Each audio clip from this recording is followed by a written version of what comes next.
हम पढ़ चुके थे अबाउट हार्ट का स्ट्रक्चर कैसा है, हार्ट कैसे फंक्शन करता है, किस तरीके से उसमें इम्पल्स का कंडक्शन होता है, how there is contraction and relaxation in heart, that means the cardiac cycle as well, right. So इसके साथ में बेटा second component of our cardiovascular system is done. काफी लोग सोच रहे होंगे कि मैम आपने ईसीजी नहीं कराया. बेटा ECG and other diagnostic techniques will be covered at the end of it, right. जहां पर एक बार मैं आपको कार्डियोवैस्कुलर सिस्टम समझा दूं ताकि मेरे लिए इजी हो जाए आपको समझाना कि क्या डिजीज कंडीशंस हो सकती हैं और कैसे उन्हें प्रिवेंट करने के लिए या इन्वेस्टिगेट करने के लिए कुछ पर्टिकुलर टेक्निक्स को यूज किया जाता है. So let me move on to the third and important component of a cardiovascular system, that is the blood vessels, right. So blood vessels क्या है बेटा? blood vessels का मतलब होता है वो vessels, वो बर्तन जो कि हार्ट से ब्लड को रिसीव करते हैं. बेसिकली ये छोटी छोटी ट्यूब्स हैं जो कि पूरी बॉडी में ब्लड की सप्लाई करवाएंगी. इनकी स्टडी को कहा जाता है, the study is called angiology,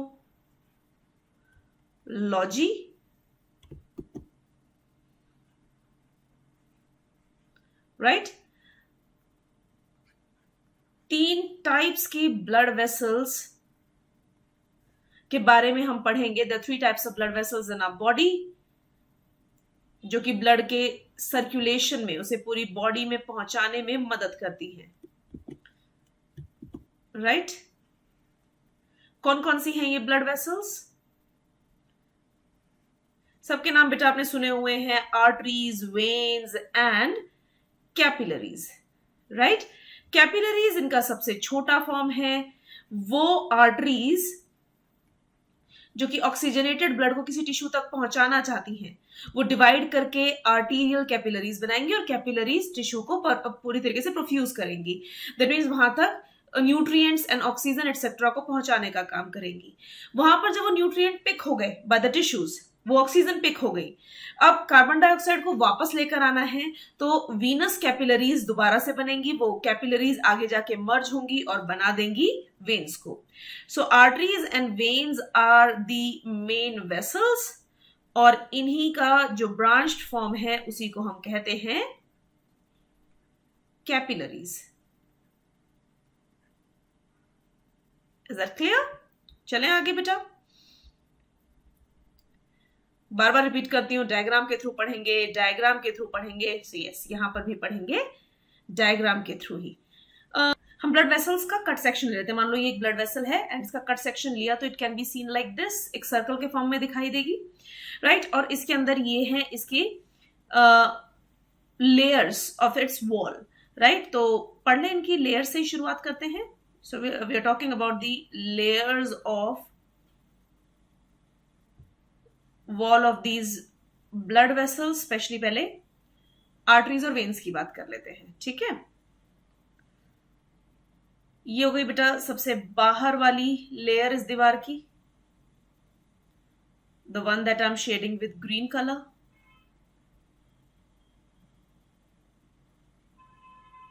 right. This layer is present in veins too, और ये बिल्कुल एक जैसी ही है, ऑलमोस्ट सिमिलर साइज है. थोड़ा सा गड़बड़ हुई है कि साइज शायद मैंने सेम नहीं बनाया, but they are almost of same size, as you can see, same thickness I meant, ठीक है. इस लेयर को नाम क्या दिया जाता है बेटा? Just a minute. इस लेयर को हम नाम देते हैं, this the outermost layer called tunica externa.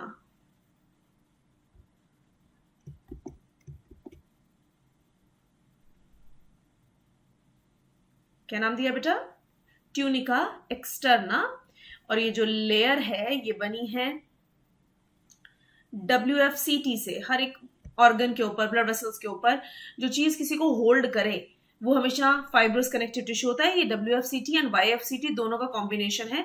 दो YFCT इसमें थोड़ा ज्यादा होता है, यानी येलो फाइब्रस कनेक्टिव टिश्यू थोड़ा ज्यादा है, बट WFCT भी प्रेजेंट है, राइट. मैं दोनों लिख देती हूं. फाइब्रस कनेक्टिव टिश्यू है overall, right. The second layer, this one is the second layer, the one I'm shading with blue, right beta? It's also present in veins, and as you can see, ये arteries के case में ये वाली layer बहुत मोटी है, वहीं पर वेन्स में काफी पतली है. इस लेयर को आप क्या नाम देंगे? This is the second layer and it is called tunica media. क्या नाम दिया बेटा? Tunica media. ये मस्कुलर है, यानी मसल से बनी हुई लेयर है, and it is thicker in case of artery. Is that clear? The last layer, this one is the last layer, सबसे पतली है ये, right? This one is the last layer. ये इतनी पतली है कि बेसिकली ये सिंपल स्क्वामस एपिथेलियम से बनी है. इसी को हम ब्लड वेसल्स का इंटरनल एपिथेलियम भी कहते हैं. क्या नाम है इसका बेटा? दिस इज ट्यूनिका इंटरना या ट्यूनिका इंटिमा या endothelium. Now you remember endothelium मैंने पढ़ाया ना, ब्लड वेसल्स के एपिथेलियम को हम बोलते हैं endothelium.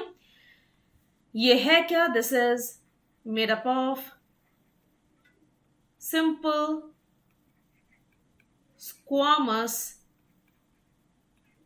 Epithelium. Is that clear बेटा? आई होप ये समझ में आ रहा है. जो बीच में ये स्पेस दिख रहा है, दिस इज कॉल्ड, इसे हम कहते हैं lumen. What is it? It is lumen, जिससे होकर के ब्लड फ्लो करेगा. That is this lumen. Artery और वेन में एक अंतर तो और समझ में आ गया कि आर्टरी का ल्यूमन छोटा है, वहीं पर वेन्स में ये ल्यूमन काफी बड़ा है. वेन्स में एक चीज और है बेटा, वेन्स में स्पेशल टाइप के वाल्व्स लगे हुए होते हैं, दरवाजे होते हैं यहां पर.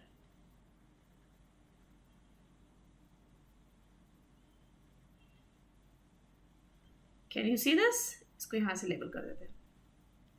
ये क्या है? ये हैं दरवाजे, valves. Is that clear? There's one more special thing in arteries. Arteries में क्या है? ये जो दीवार की लेयर्स हैं, इनके बीच में स्ट्रेच करने वाले मेम्ब्रेन्स प्रेजेंट होते हैं, जिसकी वजह से आर्टरीज में जब ब्लड फ्लो करेगा तो उसमें हमें पल्सेशन देखने को मिलेगी. सो जो ये मैं डॉट डॉट से दिखा रही हूँ, बेसिकली ये कंप्लीट मेम्ब्रेन्स हैं. और इन मेम्ब्रेन्स को आप क्या बोलोगे बेटा? दीज आर, ये जो दोनों हैं ये हैं external and internal elastic lamina. Right, यानी आप एक ऐसे बोल सकते हो कि लेमिनेशन हो रखी है. और लेमिनेशन कैसी है? It is elastic in nature and that's why arteries show pulsation. उनसे जब ब्लड फ्लो करेगा तो वो कॉन्ट्रैक्शन एंड रिलैक्सेशन इनमें भी मिलेगा. वहीं पर अगर मैं कैपिलरीज की बात करूं तो बेटा कैपिलरीज की दीवार बहुत ही पतली होती है. इन पर कोई स्पेशल वॉल लेयर प्रेजेंट नहीं है. यहां पर सिंपली सिर्फ एक ही चीज है and that thing is tunica intima बोल लो, या बेटा सीधा ही बोल सकती हूं मैं से, दिस इज एंडोथीलियम. और इसी वजह से कैपिलरीज ज्यादा परमिएबल होती है in comparison to arteries and veins. Is that clear? तो जनरल डिस्क्रिप्शन तो आपको मिल ही गया बेटा. We talked about the layers of its walls. अब पढ़ लेते हैं आर्टरीज और वेन्स के बीच में मेन डिफरेंस. आज तक आप जब आर्टरीज पढ़ते आए हो तो आर्टरीज के बारे में जो डेफिनेशन आपने पढ़ी है, आर्टरीज ले जाती हैं ऑक्सीजनेटेड ब्लड एंड वेन्स लेके जाती हैं deoxygenated blood. But that's not a perfect definition because there are certain exceptions to it. तो परफेक्ट डेफिनेशन है क्या बेटा? आर्टरीज हैं वो वेसल्स जो कि हार्ट से दूर लेके जाएं ब्लड को.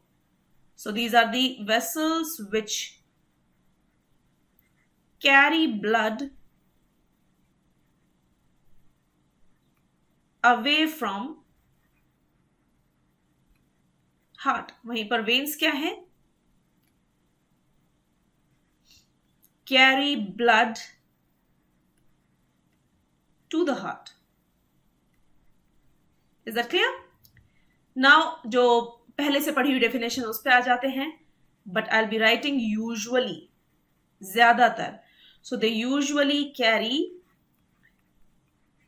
Oxygenated blood.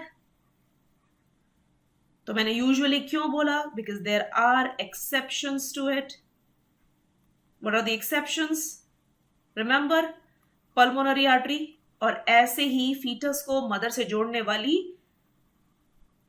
अम्बिलिकल आर्टरी भी डीऑक्सीजनेटेड ब्लड कैरी करती है, राइट? ऐसे ही वेन्स में these vessels usually carry deoxygenated blood.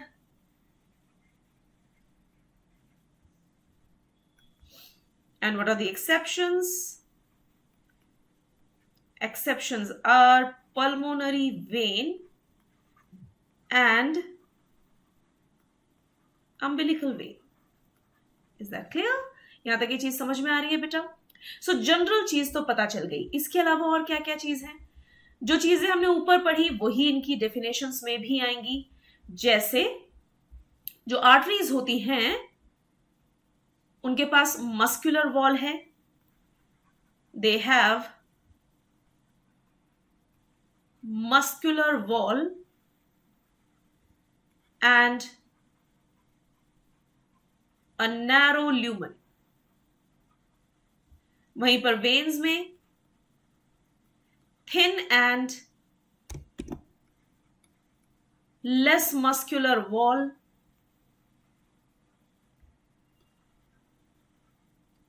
With wide lumen. बहुत बड़ा रास्ता है इसके पास. अब वेन्स जो है बेटा यूजुअली एंटी ग्रेविटी भी ब्लड को लाती हैं और इतना बड़ा ल्यूमन है तो चांसेस है कि ब्लड वापस चला जाएगा. So they have valves for it. They have valves to prevent backflow of the blood.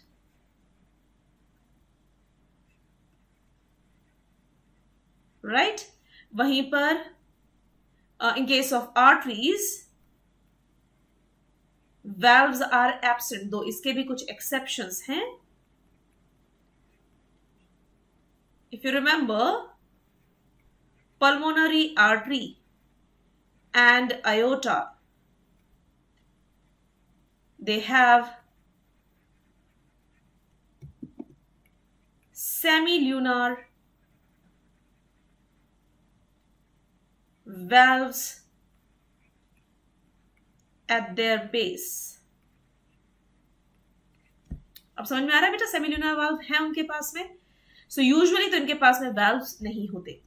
अब आर्टरीज और वेन्स में से veins are those which are visible. ये जो ब्लू कलर दिख रही हैं these are your veins. So veins जो हैं they are superficial,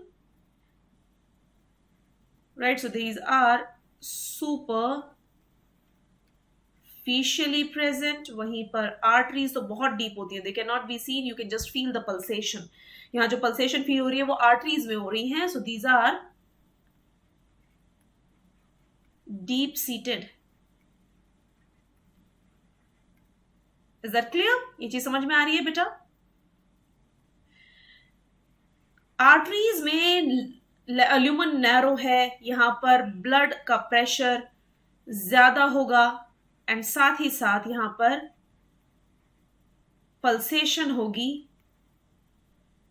due to the presence of elastic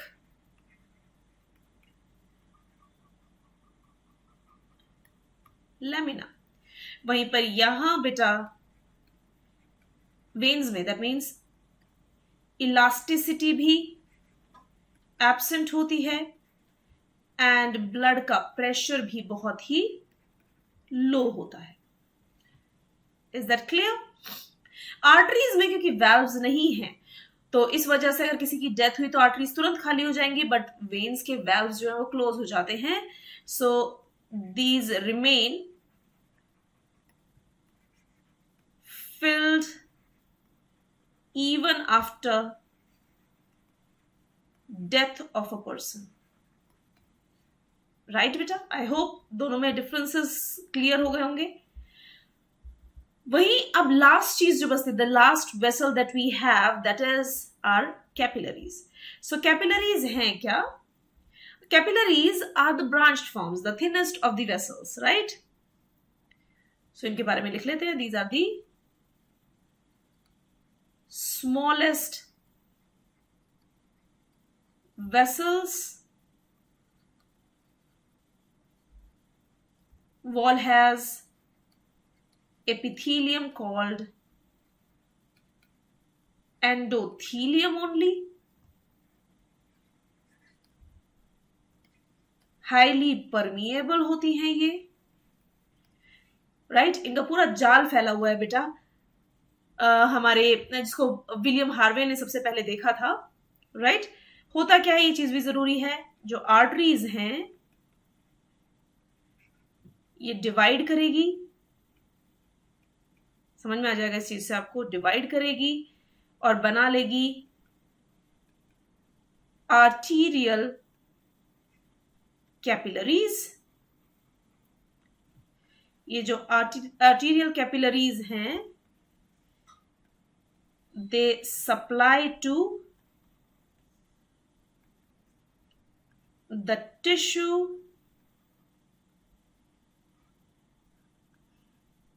right?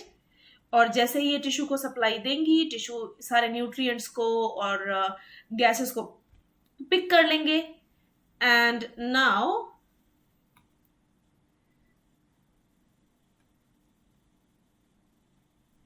Tissues से जो डीऑक्सी ब्लड है, डीऑक्सीजनेटेड ब्लड है, दैट इज पिक्ड बाय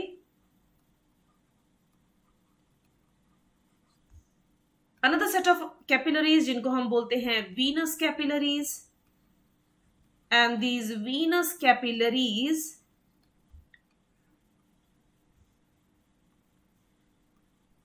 मर्ज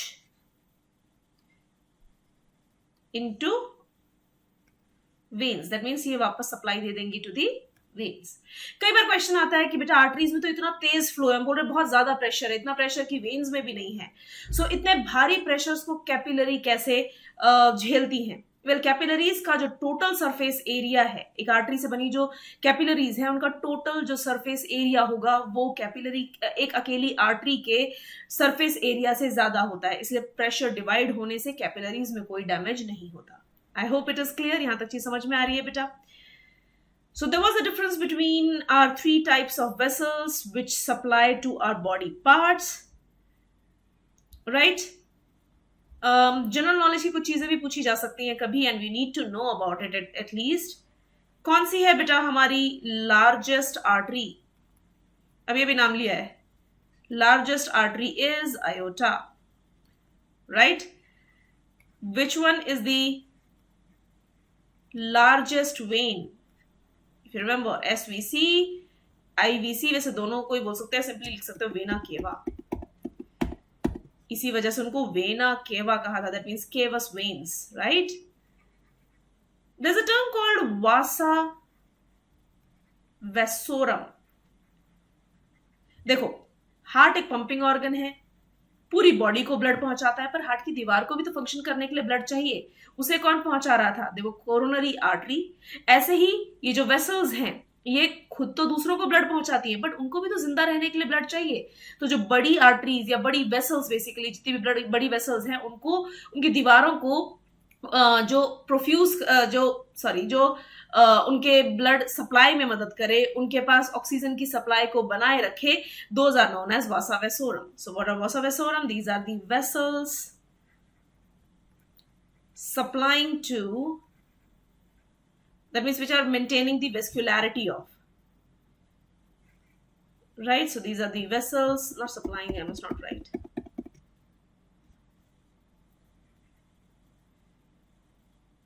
ये लिख सकते हैं वैसे तो, vessels which provide vascularity या supply to the wall of larger vessels, right? So with this we are done with a very important component, that was blood vessels. आगे पढ़ लेते हैं बेटा, एक accessory circulatory system भी है, which is supplying, which is in circulation with our normal cardiovascular system, that is known as the portal system. So further we'll be studying about the portal system, right?